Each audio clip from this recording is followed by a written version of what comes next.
Hi, everybody. It's day 26 of our 28 days of fasting and prayer, and we are so close.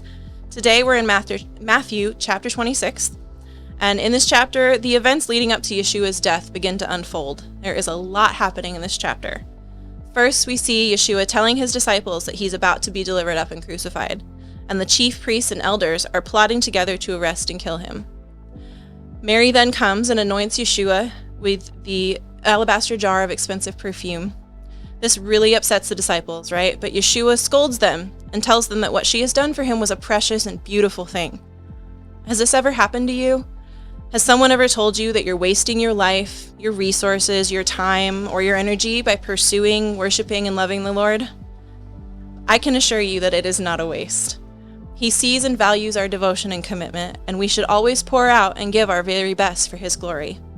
Let's continue. After this, Judas goes to the chief priests to make his deal for betraying Yeshua. And then we jump over to the Last Supper. Yeshua tells them that one of them will betray him. Then while they were eating, he takes the bread and the cup of wine and tells them to eat and drink, for they represent his body and his blood that is poured out for the forgiveness of many sins. They sing a hymn and then head to the Mount of Olives, and Yeshua tells them that they will all fall away and be scattered because of what is about to happen. And Peter, he insists that he will not. But Yeshua tells him that he'll actually deny him 3 times before the rooster crows. Peter again denies it vehemently, as do all the disciples. But we know what happens, right? So then they head to Gethsemane. He asks them to sit and wait for him while he goes to pray. We then see Yeshua fall on his face before the Father in anguish, asking for this cup to pass from him if possible, but he still submits to the Father's will. And when he returns to the disciples, he finds them all asleep. How discouraging that must have been for Yeshua, already in such a painful and sorrowful place, and then he finds those closest to him unable to stand with him in his hour of need. He leaves to pray again and returns to find them sleeping again, and goes back to pray a third and final time before telling them that the hour has come for him to be betrayed. Judas then arrives with an angry mob armed with swords and clubs, and he betrays Yeshua with a kiss.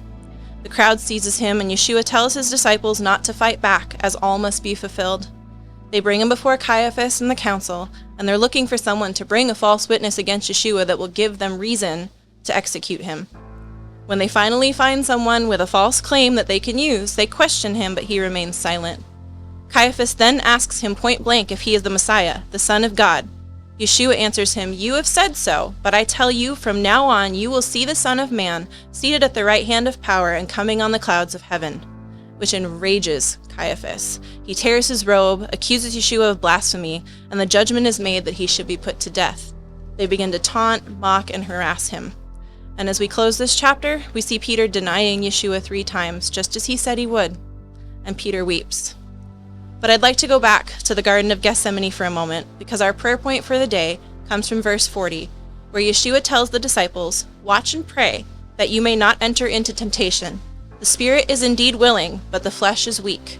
So today I am praying that we will not give in to temptation, and that the Holy Spirit would empower us to overcome the weakness of our flesh, so that we can watch, pray, and endure. May we remember and strive to give our all for his will and his glory, because he gave so much more. Keep pressing in and run the race with endurance. Do not shrink back. Have a great day, family. Love you.